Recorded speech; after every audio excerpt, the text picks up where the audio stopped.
infiniment d'être là aujourd'hui. Je m'appelle Florie Vin, artiste pluriel et slow. Et nous voilà de retour pour les inspirations, créations, réflexions, découvertes culturelles, etc. de février 2023. Le temps passe vite. Ça fait déjà 2 mois qu'on est en 2023, le temps passe vite. Je vais commencer aujourd'hui par les créations, parce que j'ai créé pas mal de choses ce mois-ci. J'ai testé l'organisation en cycle pour la première fois. On s'en reparle dans la vidéo de Bullet Journal de printemps qui s'en vient en mars de ça. Et du coup, le fait d'optimiser un petit peu les tâches et de m'autoriser à créer davantage dans la semaine où j'ai vraiment beaucoup d'énergie créative, ça a fait que j'ai créé beaucoup de choses. La première, c'est une aquarelle de lune avec une branche de cerisier que j'ai utilisée, là je vais vous montrer, dans la capsule Patreon des mécènes de février à envoyer début mars et qui va servir aussi de tirage d'art pour la prochaine vente de la boutique qui devrait se tenir autour de la mi-mars. Si vous voulez rester au courant, il y a sur caféauxétoiles.fr, vous pouvez vous inscrire à une newsletter en fait, ça s'appelle Bulletin aux étoiles, qui vous permet de rester au courant quand il y a une réouverture de boutique, si jamais ça vous intéresse. En attendant, ça m'a fait vachement plaisir de peindre cette aquarelle que je trouve très jolie. Et donc j'ai également créé la capsule Patreon du mois, donc vous voyez la version carte postale, sur une carte postale poudre de soleil qui a des petites paillettes et tout dessus. Et les mécènes, ce mois-ci, ils ont aussi ils ont une partie des trucs d'agenda là. Je vais tester une nouvelle chose à la prochaine vente. Je suis en train de les utiliser dans mon propre carnet en ce moment. Ce sont des stickers d'agenda en craft, donc avec les jours de la semaine, avec des mots comme tâche, focus, mémo, rappel, les jours. Il y en a un avec les jours en hexagone. Je suis toujours aussi fan des hexagones. Pour pouvoir noter par exemple les jours de la semaine dans le carnet ou ce genre de trucs. Et il y en a un avec les semaines aussi. Donc ça permet en fait de préparer le mois dans le bullet journal avec le nom de la semaine, avec des mots comme tâche, intention, focus, etc. Les jours de la semaine et les numéros. Et donc les mécènes T d'exception reçoivent 2 planches comme ça avec la carte postale et aussi des notes mais que j'ai pas encore imprimées. Et après tous les 2 paliers, match à la tête et d'exception reçoivent, j'ai fait un test de planches d'agenda mais au thème printanier, donc là qui serait pour une semaine en fait, puisqu'il y a chaque jour de la semaine mais avec un petit bourgeon ou une petite feuille, des trucs hexagonaux de notes et puis des petits visuels printaniers avec intention et semaine. Donc voilà, ça j'avais ça en tête pour en gros printaniser une semaine dans le bullet journal. Donc ça c'est exclusif aux mécènes qui étaient mécènes en février. J'ai créé ça, puis après j'ai créé en fait la version 2023 des collections de papeterie pour la prochaine ouverture de la boutique. Donc j'en ai créé un qui s'appelle Bien chez soi, que j'adore, qui est du coup pas saisonnier, qui est, même si c'est une sensibilité qui est plutôt pour les moments plus froids, les saisons plus froides. J'ai pas mis de choses saisonnières dedans pour qu'on puisse vraiment en profiter n'importe quand dans l'année, quand vous voulez mettre des trucs un petit peu cocon dans vos carnets, vos journaux artistiques, etc. Il y a aussi des trucs comme ça indépendants. Il y en a qui sont plutôt gros comme ça, d'autres qui sont un petit peu plus petits comme celui-là. Pareil pour pouvoir s'amuser un peu dans le journal. Il y a une collection printanière évidemment. Collection printanière version 2023 où j'ai organisé les aquarelles par couleur en fait. J'ai voulu m'amuser un peu avec les thèmes de couleurs. J'ai adoré faire ça.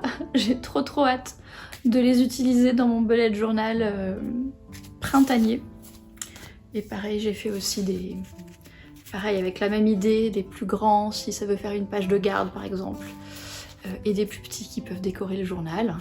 Donc voilà, j'ai vraiment pas chômé côté création visuelle ce mois-ci. Mais j'ai aussi créé des cartes postales, mais je les ai pas encore imprimées au moment où je filme cette vidéo. Et j'ai aussi avancé côté écriture, j'ai utilisé mes connaissances en InDesign pour refaire la couverture de la première nouvelle que j'avais sortie à l'époque quand j'avais ma boutique d'artiste sans avoir la maison d'édition, qui s'appelait Enquête dans les oliveraies, qui est une enquête de solarpunk. Donc ça veut dire que ça se passe dans le système solaire, dans un futur qui est meilleur que le nôtre d'un point de vue social, etc. D'un point de vue rapport à l'environnement, d'un point de vue inégalité sociale, tous ces trucs-là. Donc c'est un futur plus utopique, même si la nature humaine reste comme elle est et c'est pas une société parfaite, mais en tout cas c'est une société meilleure que la nôtre. Et les êtres humains se sont installés dans un petit peu tout le système solaire, et là c'est un exobotaniste qui mène une enquête avec son apprenti, qui est une femme, et une unité synthétique de recherche qui est le narrateur de l'histoire. Ils se rendent en Crète pour enquêter sur une sorte de maladie qui fait mourir les oliviers dans les oliveraies en Crète. Et donc j'ai changé le nom de cette nouvelle qui s'appelle maintenant Journaux exobotaniques numéro 1, Opération Oliveraie. Et j'ai changé la couverture, je me suis amusée avec InDesign pour mettre en page une couverture qui me plaît, puis qui va servir de direction artistique pour les couvertures de la collection Café Litté de Café aux Étoiles. Donc c'est aussi quelque chose que j'ai créé ce mois-ci, dont je suis bien fière. Voilà pour les créations du mois de février, j'ai pas chômé. Un mot rapide sur les réflexions du mois. J'ai beaucoup de réflexions autour du temps, de ralentir, du slow, des rythmes organiques, de toutes ces questions-là en ce moment. Comme vous le savez peut-être si vous suivez mon podcast Bulle Nomade, le sujet du podcast de février, c'est le fait de mener une vie alignée. Ça me fait réfléchir à qu'est-ce qui fait dans notre vie, qu'est-ce qui nous fait vibrer en fait. Quand on suit vraiment nos besoins, nos envies profondes, notre personnalité aussi, c'est-à-dire qu'au lieu d'aller contre notre personnalité, quand on va en accord avec ça, comment notre vie elle peut être beaucoup plus enthousiasmante, beaucoup plus joyeuse finalement. Donc ça c'est le thème du podcast qui est sorti au mois de février 2023 dans les bulles nomades que vous pouvez aller voir dans votre application de podcast préférée. Et puis sinon je réfléchis beaucoup justement à comment adapter l'organisation à mes rythmes organiques. Vous verrez dans la vidéo sur le bullet journal comment j'ai organisé mes tâches au mois de février en fonction de mon cycle hormonal, mais il n'y a pas que le cycle hormonal qui rentre en compte dans ce questionnement-là. Vraiment la question de comment je rends mon organisation plus flexible dans une société où on travaille du lundi au vendredi de 9h à 17h, où c'est quelque chose de très droit. Comment est-ce qu'on inclut nos rythmes organiques, nos flux et reflux organiques dans tout ça, notre nature humaine en fait, notre humanitude comme dirait Serge Marquis. C'est une réflexion qui est encore en cours, en pleine expérimentation pour moi en ce moment. Je pense que je vous en parlerai plus en détail dans les contenus des semaines et des mois à venir. Ce qui est intéressant, c'est que c'est une idée d'atteindre un équilibre en fait entre honorer nos obligations d'adultes, nos engagements, le travail qui est attendu de nous, les différentes tâches qu'on doit accomplir dans notre quotidien, et équilibrer ça avec une vie plus simple, plus sereine, plus facile aussi quelque part, parce que ça prend en compte nos rythmes, de faire les choses quand c'est facile pour nous de les faire, de se reposer quand le corps il réclame du repos, et comment est-ce qu'on arrive à équilibrer tout ça, voyez. Donc on en reparlera dans les contenus futurs, mais c'est le sujet d'expérimentation du moment chez moi. Ensuite, les favoris, il n'y a pas grand chose ce mois-ci. 2 choses que je voulais partager avec vous. Du maquillage. C'est pas souvent que j'essaie du nouveau maquillage parce que non seulement je suis une satisficer, ce qui fait que quand je me satisfais d'un produit, eh ben je rachète le même jusqu'à ce qu'il n'existe plus. Et je suis pas du genre à aller chercher des nouveautés à droite et à gauche. Et comme en plus je me maquille à peu près 3 jours par mois, je pense que je vais mourir avant que mes différents maquillages ne soient vides en fait. Mais je voulais quand même vous partager un truc que j'ai testé ce mois-ci. En fait la marque ça s'appelle Cure Bazar. Et c'est une marque que je connaissais à la base pour leur vernis à ongles naturel. Et j'utilise depuis des années les vernis à ongles Cure Bazar. Et en fait j'ai découvert qu'ils avaient fait des rouges à lèvres. Et en fait c'est des rouges à lèvres qui sont déjà les mêmes couleurs qu'il y a de leur vernis. Ouais, des couleurs de vernis que j'aime énormément chez eux, du coup j'étais ravie de les retrouver enfin de voir qu'ils existent en rouge à lèvres. Là j'ai choisi la couleur qui s'appelle Sienna. Et en fait ce qui est intéressant c'est que, en plus de toute cette histoire là, c'est que c'est rechargeable. Donc là j'ai acheté le pot complet avec le tube en métal et puis le machin en plastique qui contient le rouge à lèvres. Mais si par un truchement magique je termine le rouge à lèvres, pas dans 20 ans, et bien je peux racheter en fait la même couleur ou une autre couleur, juste la recharge et la mettre dans le pot, dans le tube en métal, et ça je trouve ça cool. Et d'ailleurs ils ont pas que des rouges à lèvres, ils ont aussi des baumes ou des trucs comme ça. Donc si un jour j'ai envie de m'acheter, de tester en fait leur baume à lèvres par exemple, et ben je peux très bien n'acheter que la recharge et intervertir entre les deux, donc mettre le baume dedans pour le mettre dans mon sac à main. Et puis mettons la semaine où je décide de mettre cette couleur-là, bah, je réintervertis. J'ai pas besoin d'acheter 2 tubes en métal. Donc j'aime bien déjà que c'est une marque cosmétique bio dans les ingrédients. J'aime bien en plus cette idée qu'ils essayent de limiter les déchets avec ce truc rechargeable.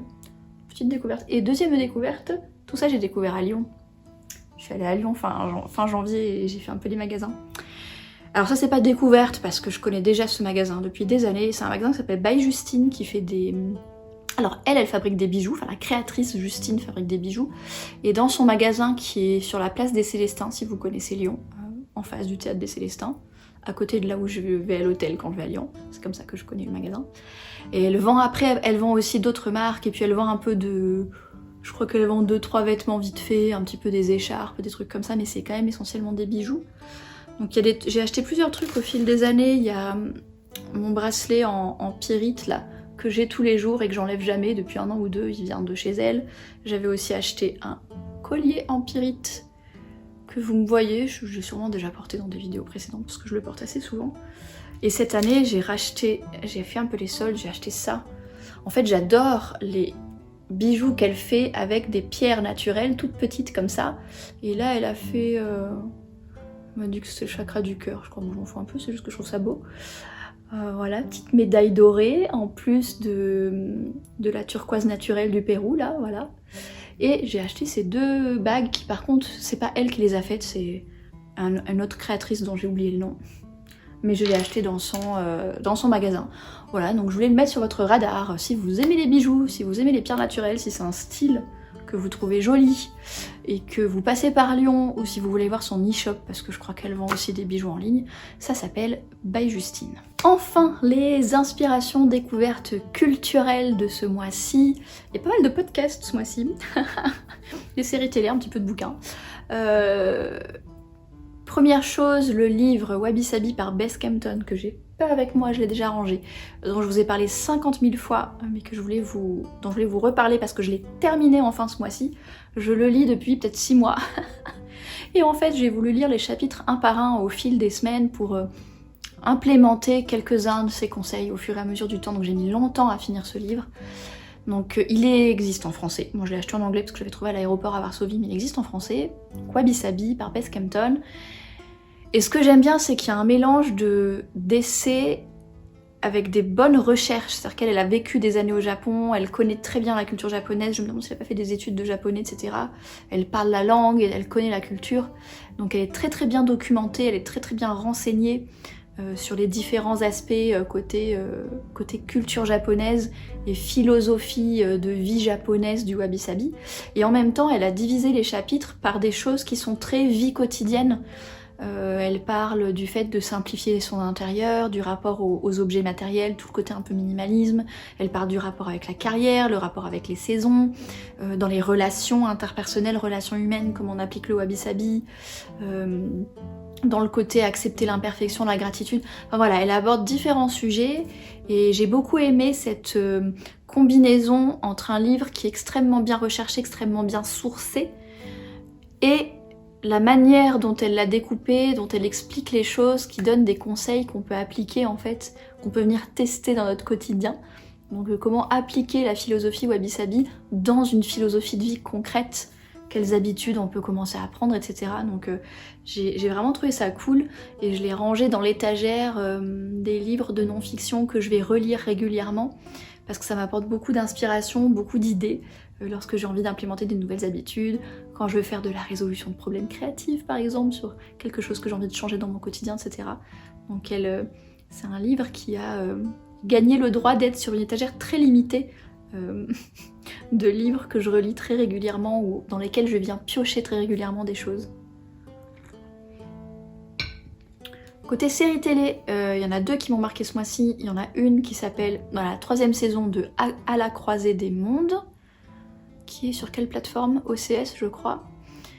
Donc c'est l'adaptation en série d'une série de bouquins qui s'appelle À la croisée des mondes, qui est une trilogie de livres, qui est d'ailleurs dans ma liseuse mais que j'ai pas encore lu. Et donc là c'était la saison finale qui clôt l'histoire de Lyra. Écoutez, j'ai beaucoup aimé, j'aime beaucoup le côté enchanteur, les idées qu'il y a entre les différents mondes, les différents instruments que Lyra elle utilise. Il y a un côté un peu steampunk, un peu découverte à la Jules Verne qui est vraiment intéressant. J'aime beaucoup l'idée que l'âme en fait des gens du monde duquel vient Lyra se matérialise sous forme d'un daemon qui est en fait un animal, qui est leur sorte d'animal de compagnie, comme une matérialisation de leur âme. J'ai trouvé ça hyper intéressant. Et dans cette saison 3, elle vit différentes aventures dans différents mondes. Et on voit un petit peu comment les différents personnages achèvent leur évolution, etc.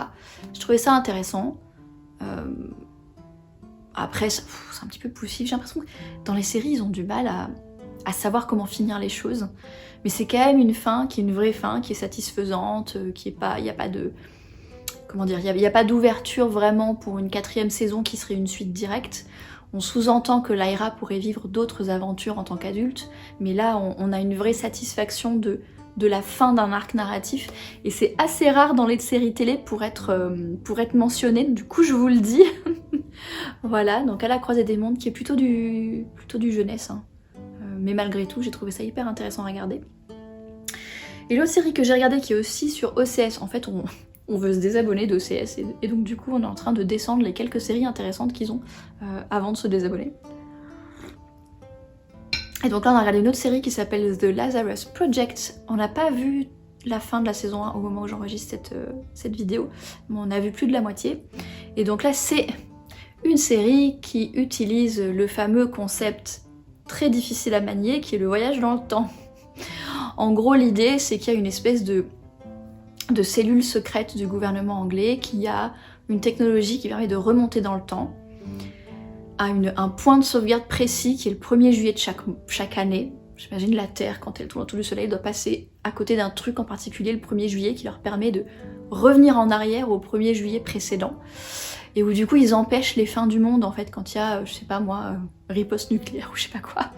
Ils remontent au 1er juillet précédent jusqu'à arriver à changer suffisamment de détails pour pas que le monde pour pas qu'il y ait la fin du monde quoi. Et du coup le personnage principal, au début du premier épisode, il vit du coup 6 mois depuis le 1er juillet et puis paf, il se réveille un matin, il est à nouveau le 1er juillet 6 mois avant, il comprend pas ce qui lui arrive. Et donc on va suivre la saison du point de vue de ce gars-là qui va très vite apprendre l'existence de cette fameuse cellule qui s'appelle Lazarus. Je vous en dis pas plus. Ce que je peux vous dire, c'est que c'est une série qui manie très bien le voyage dans le temps, ce qui n'est pas gagné.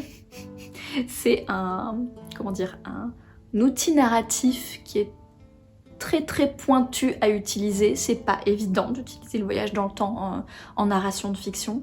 Je trouve qu'il y a assez peu de films et de séries qui y arrivent vraiment bien.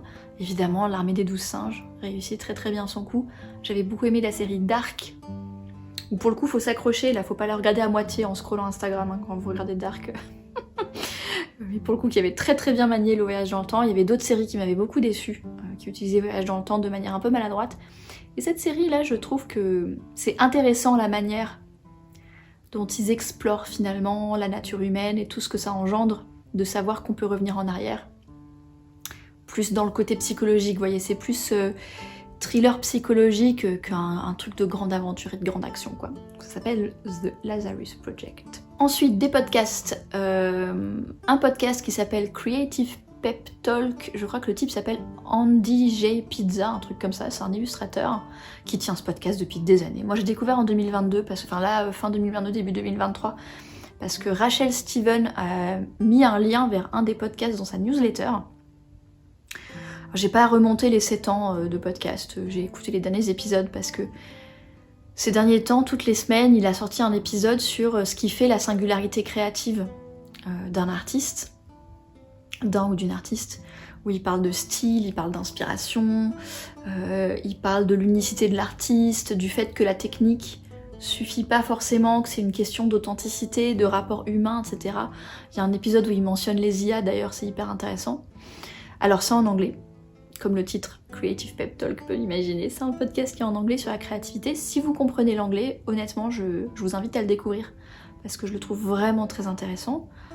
Après si vous ne comprenez pas l'anglais, dans le genre podcast créatif francophone, plutôt orienté écriture, il y en a 2 que j'aime bien. Il y a Procrastination, qui est hébergé par elbakin.net avec 3 auteurs et autrices francophones qui parlent d'écriture, du milieu de l'édition, de la narration, de ce genre de choses, en français. Et l'autre podcast francophone que j'aimais bien, il s'appelle Y a plus de papier, où c'était 2 scénaristes plutôt dans le milieu cinéma, série télé, qui parlent de narration et de choses comme ça. Voilà, 2 podcasts en français autour de ça si ça vous intéresse. Et le deuxième podcast anglophone que j'aime beaucoup dans ce domaine-là du storytelling, de l'écriture, de la narration, etc. Il s'appelle Miscreant. Je vous en ai peut-être déjà parlé parce que je le connais depuis des années ce podcast. À la base, je connaissais le site et je lisais les articles, que je lis d'ailleurs toujours de temps en temps. Mais maintenant je suis plutôt auditrice de leur podcast.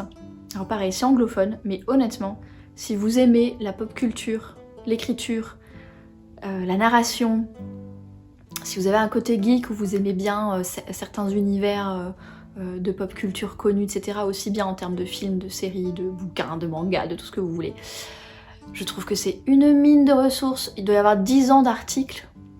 Et puis les podcasts, c'est une discussion entre 2-3 personnes à chaque fois. Et je crois que les types, ils sont la créatrice et il y a un autre gars avec elle. Ils font comme métier la bêta lecture, en fait, le fait de relire les manuscrits des auteurs et autrices pour leur expliquer ce qui va pas dans leur intrigue, comment est-ce qu'ils peuvent améliorer leur texte. Donc ils ont une très très fine compréhension du fonctionnement d'une histoire, d'une intrigue, etc.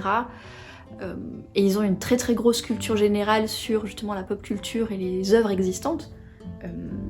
Ce qui participe à ma théorie, comme quoi, quand on veut être un bon écrivain, il faut aussi beaucoup lire et beaucoup consommer de culture, pas seulement des bouquins, mais beaucoup de choses narrées, quoi, des séries, des films, des jeux. Plus on enrichit notre culture générale là-dessus, et plus on lit et on regarde et on joue à des choses différentes, plus ça vient affiner notre compréhension et plus ça nous aide dans le côté technique de notre art, si vous voulez. Et là, clairement, ils ont les deux. Et ils ont des épisodes qui sont hyper utiles, avec des exemples d'œuvres existantes. Et là, le dernier podcast que j'ai écouté, c'était à propos de la tension. Comment est-ce qu'on crée des histoires à haute tension ou à basse tension. Et moi qui ai écrit un petit peu du lumineux, du cosy, des choses où c'est pas des enjeux énormes, je trouvais ça très très pertinent et très très intéressant d'écouter leurs conseils autour de comment on peut garder l'intérêt d'une histoire, donner envie de lire la suite, sans forcément recourir à de la très très haute tension et des très très gros enjeux, vous voyez. Ça c'est très intéressant. Miscreants, si vous comprenez l'anglais. Et après, si vous comprenez pas l'anglais, vous pouvez très bien lire leurs articles, utiliser Google Trad pour traduire en français.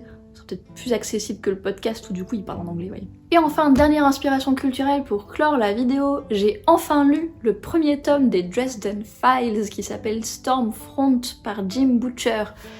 Alors c'est un truc qui a été écrit il y a plus de 20 ans, donc j'espère qu'il a été traduit en français. Je vous mettrai le lien vers la page Goodreads où il y a toutes les éditions du livre, comme ça vous pourrez regarder s'il existe en français, puis qui c'est qui l'a publié en français. Donc qu'est-ce que c'est les Dresden Files? C'est du polar, d'urban fantasy. Donc autant vous dire que je suis absolument ravie, puisque ce sont 2 genres littéraires, le polar et l'urban fantasy, que j'adore. Et en fait j'ai pas mal de mal à trouver des vrais polars d'urban fantasy, parce qu'en général, soit ça va être du polar, du coup contemporain, normal, sans magie particulière, etc. Soit ça va être de l'urban fantasy, mais où ça commence en enquête, et puis finalement il y a plein d'aventures, c'est davantage voilà, de l'aventure, du thriller, du truc comme ça, c'est pas vraiment du polar à proprement parler, avec un meurtre, avec une enquête, avec des indices, avec des suspects, comme j'aime bien dans le polar, quoi.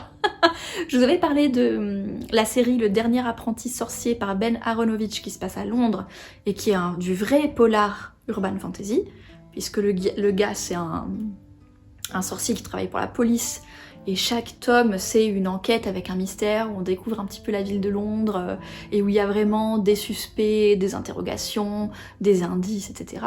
Et donc là les Dresden Files, c'en est un autre qui est plus ancien, puisque le tome 1 a été publié en 2000 en fait, donc c'est plutôt Dresden Files qui est précurseur de ça.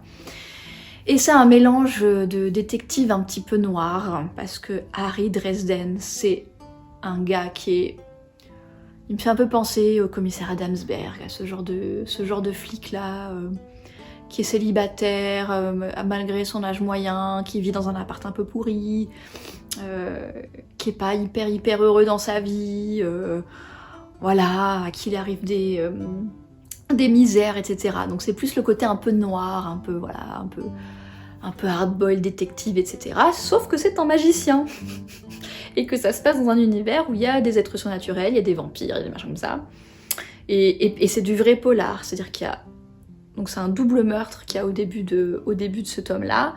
Et donc Harry Dresden, qui est magicien indépendant, là, qui est consultant pour la police, et qui du coup est appelé par l'inspectrice qui gère les affaires surnaturelles, qui l'appelle sur la scène du crime pour lui demander ses conseils en tant que magicien, parce qu'elle pense que c'est un sort qui est à l'origine du meurtre.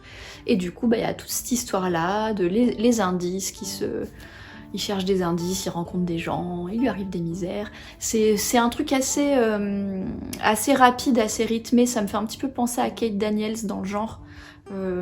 Kate Daniels qui est aussi de l'urban fantasy avec pas mal de mystères.